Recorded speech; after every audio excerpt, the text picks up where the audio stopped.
Selain untuk endorse, ia juga menuangkan isi hatinya di media sosial tersebut. Pada Sabtu ini tanggal 27 Maret tahun 2021 Putri N mengunggah foto sang suami dan putra mereka Ibrahim.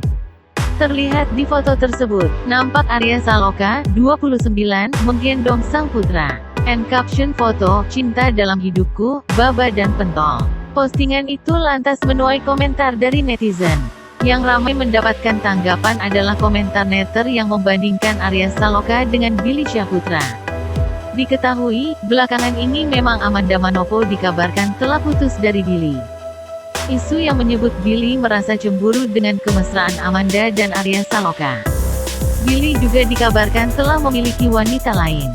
Ada pula yang menyebut Billy kembali dekat dengan mantan kekasihnya.